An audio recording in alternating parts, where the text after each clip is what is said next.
Hi, everybody. Welcome to Christian Homestead. My name is Jared. If you haven't already, please make sure to subscribe. My last video was a video tour of Tower Hill and what was likely the site of one of Adam's altars at Adam-on-Diamond. If you missed that video, I'll put a link for it in the description box below. I had a lot of fun making it. And during the course of the video, I referred to two different references. The first one was President Alvin Dyer's book, The Refiner's Fire. He was a member of the first presidency. And then we also went to the University of Virginia's website for Mormon studies, the David O. McKay diary excerpts, and there's a section that talks about Missouri. And I came across something really interesting. In the Refiner's Fire, I came across this section that has to do with the four major appearances of Christ. So we know that the first one is at Adam-on-Diamond. That's how I came across this as I was doing the last video about Adam-on-Diamond. And in this video, I want to focus on the second appearance in something that I had come across before in the David O. McKay diaries, but I thought it was a typo. And now I'm not so sure that it was a typo. I think it was intentional. And it has to do with the 25th temple. Okay. You should know, especially if you've been watching my channel, the city of New Jerusalem in the future is going to have a 24 temple complex. But there's this part where he refers to a 25th temple. Again, I thought that was a mistake. I thought it was a typo on the part of maybe the University of Virginia, whoever transcribed this. But I don't think that it is.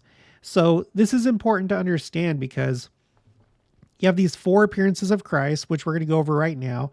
And where he comes for the second appearance is significant because we have to take a look at the state of things right now. Is it even possible for the second appearance to already have happened or happen anytime soon? So let me just read this first. I want to include this part. This has to do with Adam-on-Diamond, and I just think it's interesting that he includes this in his book. It's a quote from President Joseph Fielding Smith. So the section is called "The World Will Not Know of This Gathering," referring to Adam-on-Diamond. Quote, "When this gathering is held, the world will not know of it. The members of the church at large will not know of it. Yet it shall be preparatory to the coming in the clouds of glory of our Savior Jesus Christ, as the prophet Joseph Smith said. The world cannot know of it except those who officially shall be called into this council. For it shall precede the coming of Jesus Christ as a thief in the night, unbeknown to all the world." End quote. And thus, to this great place of promise, Adam-on-Diamond, located now in Daviess County, Missouri, will come Jesus Christ in the initial of four major appearances in the last days to eventuate God's purposes in the earth life of man. Okay. The next section is the scriptures reveal four major appearances of Christ in connection with and before the establishment of the millennium. First appearance, the priesthood meeting at Adam-on-Diamond, Adam to receive the keys from the holders of various dispensations and then give them to the Christ who will take over the control of the universe, which that's pretty powerful. Not just earth, the universe. And then he gives the associated scriptures and a couple other references. Okay, second appearance, the temple of the New Jerusalem at Independence, Missouri. So this is mostly what we're going to focus on right here. The temple. Now, I just said that the New Jerusalem is going to have a 24 temple complex. And these aren't, we don't really know because we don't have a description of how they really would have been used. We have a very slight idea of what these are for. Now, Salt Lake City is kind of set up this way. Temple Square, we have the Salt Lake Temple, and then you have all these other buildings on Temple Square, and the block that's to the east with the church administration building. You also have the church office building. And I think some people think that that's all that this is supposed to be. I don't think so. I think that these are actual temples, but they're like multi-purpose temples that are similar to the way that church headquarters is currently set up. We'll get into that in just a minute. But this whole idea of Christ coming to the temple, well, if we're looking for the second coming to happen soon, we have to see that happen. We have to see that temple. Now, we've talked about the Independence Visitor Center. We're going to talk about that in a minute. It was built to be one of these temples, but now I'm not so sure if that can be used as the temple that Christ will come to. I still think that it's a possibility, but I'll get into it in just a minute. Okay, third appearance to the Jews at Jerusalem, the miracle of the two witnesses and the saving of the city, the Mount of Olives, meaning Christ coming to the Mount of Olives and it being cleaved in twain. Fourth, in general appearance, the curtain of heaven is to be unfolded as a scroll is unfolded after it is rolled up, and the face of the Lord shall be unveiled. Okay, so there's your four appearances. It very well could be that the appearance at Adam-on-Yamin may have already taken place. It could be in progress. I've talked about that ad nauseum. One of my recent videos about this upcoming General Conference talks all about that, how General Conference itself could be incorporated into the proceedings of Adam-on-Yamin.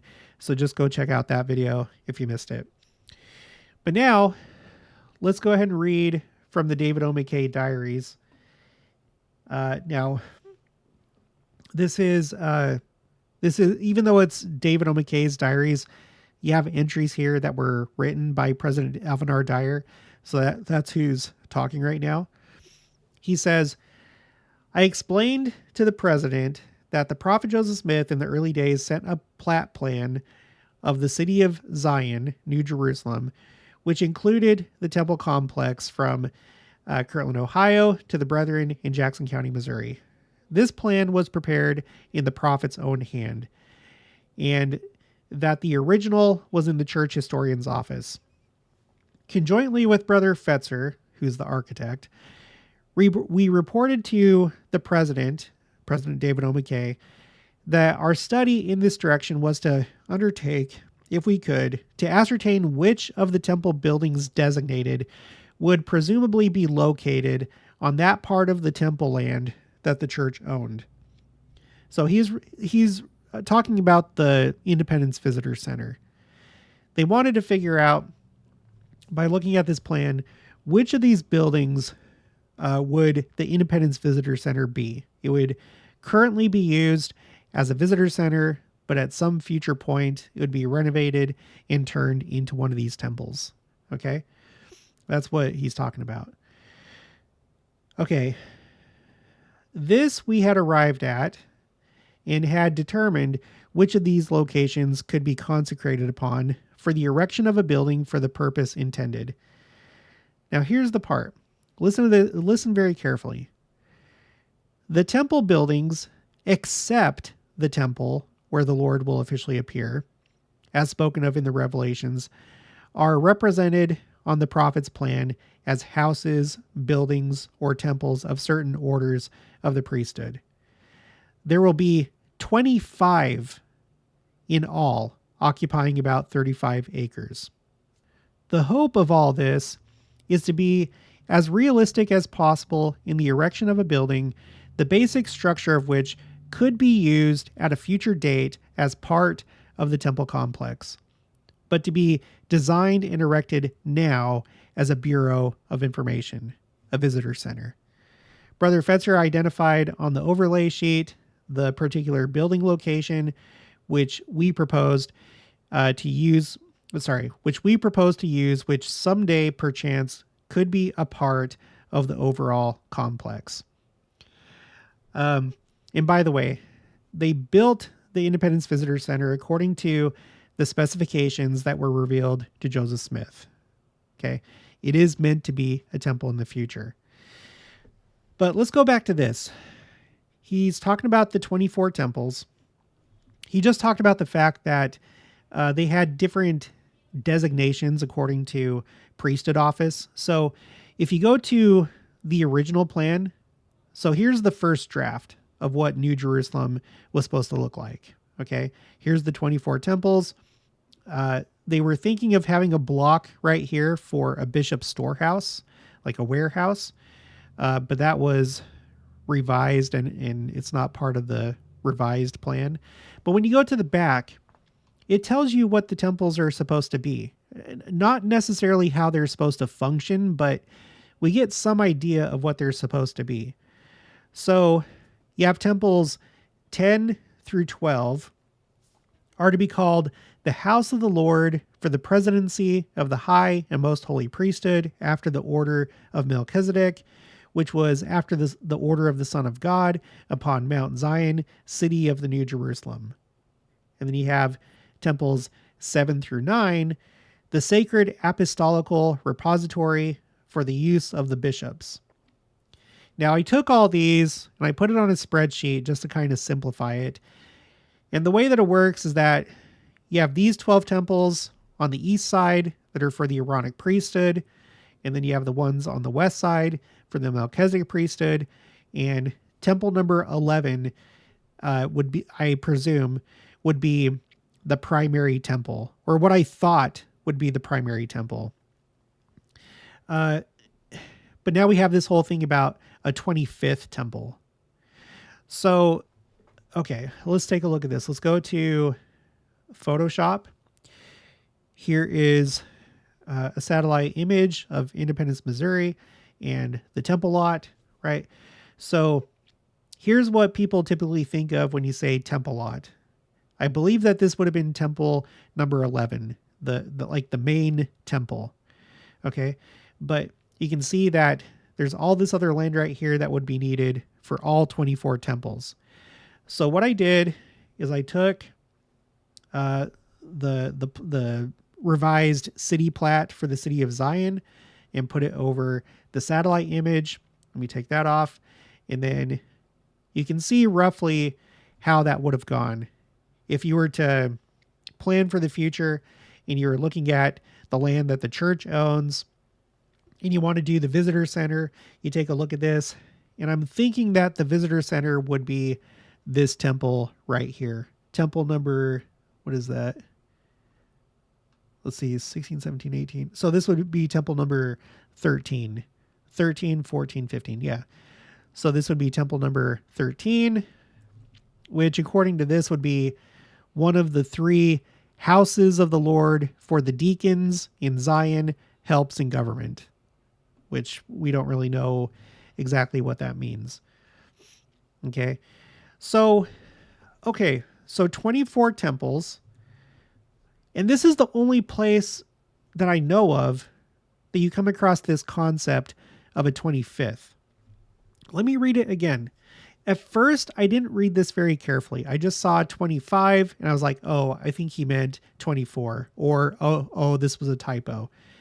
But it's pretty clear that is what he actually means, because he says the temple buildings except the temple where the Lord will officially appear. So the 24 temple buildings except for the one where the Lord will appear. And how that plays into things, I don't know. I don't know that we can necessarily get to the bottom of this. We'll probably just have to wait and see what that means, how that plays out. On the Joseph Smith Papers website, for any given document, they always have a source note and historical introduction. And they're pretty thorough as they can be. And they don't talk about a 25th temple. So I don't even know where that would go. You know, was there going to be like another revision? Where did President Alvin R. Dyer get this idea? Is he referring to the city of Enoch, like physically joining itself with the New Jerusalem, and there's already a temple there? I know that some of you think along those lines. I don't tend to think that, but it could be. I think I've heard other people say, oh, there's going to be, and maybe they think that in conjunction with the city of Enoch, but, oh, the temple is going to come down out of heaven separately from the city of Enoch or something like that. I don't really know, but that's an interesting idea. I think it would be a stretch to think that it would be the Kansas City, Missouri temple, because that's all the way up there in Liberty. So unless the city of Zion is expanded to include that large of an area, but I don't feel like that makes a whole lot of sense. But I'm okay with thinking outside of the box. Maybe the Kansas City temple is more special than what we realize. So I don't know what to tell you. It talks about the 24 temples down here. It talks about the fact that the city of Kirtland had the saints remain there, and if everything would have gone according to that plan, there would have been 3 temples. In fact, I think it's right here. Yeah, this is it. So what we think of as the Kirtland Temple, it's this temple right here, the one furthest to the north, but there would have been 2 other buildings. One, I'm just doing this off the top of my head. I think I remember this. This one I think would have been for like the presidency, like the first, like what we think of right now as the church administration building, where you have the first presidency and the apostles, and I think also the presidency of the 70. That's essentially what this would have been. And then this one would have been for printing, like a printing house. So, you have an administrative kind of like headquarters with a small complex of 3 like temple-like buildings. You can see that they would have looked the same. And I think that these would have been essentially temples, in one sense. But anyway, so we kind of have that mystery of, what is this 25th temple? And you can say whatever you want in the comments, but I think at this point it's all speculation. Unless you have some other source that I can go to, please send it my way. Please, because I would love to figure this out. So I'm going to put this on my spreadsheets, probably quotes A through Z, and I'll have a separate entry for the 25th temple, just to take note of this. Maybe it was like a misunderstanding on President Alvin R. Dyer's part. Maybe there's not a 25th temple. Maybe he was reading scriptures a certain way and he assumed that there's a 25th temple, but I do think that's what he meant clearly in this paragraph right here. And then I just want to read this really quick. This is interesting. The dedication services at Far West and the groundbreaking services at Independence were most satisfying. Ever since I presided over the Central States Mission, and by the way, that's kind of like how he got his special calling. He was the mission president of the Central States Mission, and he was involved in these historical societies in Missouri, and he got like a really good grasp of church history and Missouri history. And then he was made an apostle, but not part of he was not in the quorum of the 12.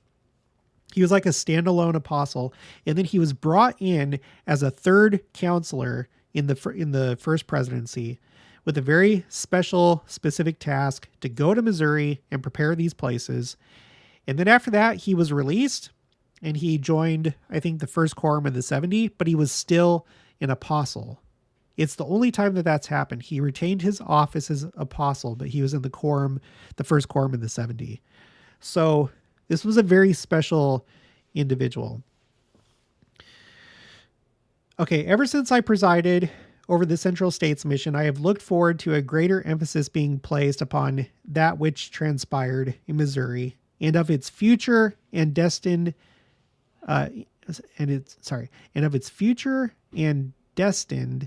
in fulfilling the work of the Lord in this dispensation. I've been able, under the direction of the first presidency, to pursue the construction of and the placing into operation of the Liberty Jail Visitor Center.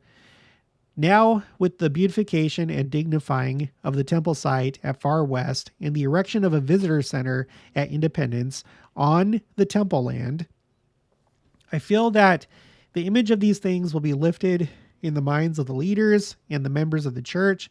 And I feel that this is important to whatever is needed in the preliminary way for the beginning of the preparations of our people for the return to Jackson County. And I guess I'll leave it to you. Do you think that all this helped? Did it help people lift their minds as to the importance of the return to Jackson County? I think it probably has. It's had an impact on me. I'm here now. I never expected to be here. And I know that there's others that have felt prompted to move here. Do you think that it's had an impact? What President Alvin Dyer did with these sacred sites? I think it probably has. And it's probably not too easy to quantify that, but I think it probably has. All right, continuing. Surely the Lord has blessed us, and under the kind and understanding approval and direction of President McKay, truly a prophet of God, these things are beginning to unfold. Right? The return to Jackson County. And now we have a temple, not here in Jackson County, but in Clay County, in Liberty. Or is it in Liberty or is it in Kansas City? I think it's in Kansas City, but it's really close to Liberty. Correct me if I'm wrong. The Lord knows the future as to the time and place. It is our responsibility to prepare ourselves that we may be ready when the time comes, when the revelation is given for the step to be taken that will place into realistic nature the building of the waste places and the preparing of things incident to the second coming of the Lord, who will live and reign upon the earth, with the administrative headquarters centering in the temple complex in the city of the New Jerusalem, in the center place of Independence, Missouri. Surely these past days have been most glorious. Already I see the turning of the tide in the minds of the brethren. There has never been any question in my mind, and surely President McKay has supported and sustained and understands better than all of us why these things must transpire. I feel that appropriate remarks were made by the brethren in all the meetings. I deeply appreciated personally the presence of these men. President Smith's remarks with regard to the second coming of the Lord, who will come to that very place. Brother Peterson's remarks concerning what was hoped to be done with the visitor center in teaching all who come there of the second coming of the Lord. All of the brethren seemed to measure up to the occasion and spoke under the inspiration of the Lord. So let's go back to Photoshop for just one other idea. So I don't really know what to expect. So here you have a concrete statement from President Alvin R. Dyer that essentially the Independence Visitor Center would not be the temple that Christ would come to as part of his second appearance. Again, I'm still holding on to that idea as a possibility. We'll just see. But we have this quote from him. I haven't heard it anywhere else. So I think that could still happen. There is one other interesting idea. So if you were to clear out the land that the church owns right here, so you have like the stake center, you have the visitor center, the parking lot, well, both parking lots. If you cleared this out, now I don't think that this is the case, but I guess it's worth pointing out. It does seem like there is enough land to build a 24 temple complex right there. Now, whenever a site is chosen and dedicated, I think at that point that does not change. So in other words, I think that the original plan is still in place, but I like keeping an open mind, and I just want to show you, it does seem like it's physically possible with the land that we already have to create that 24 temple complex. So probably not going to happen, but who knows? Let's just wait and see. But that's kind of an interesting idea, isn't it? Okay, so let me know what you think about the 25th temple. Let me know if you have any sources that support this, or is this just like a one-time thing? I'd like to know. Okay, that's going to be it for this one. If you haven't already, please make sure to subscribe, like this video if you liked it, leave your thoughts and opinions down in the comments below. Also, make sure to share it, and I'll talk to you guys later.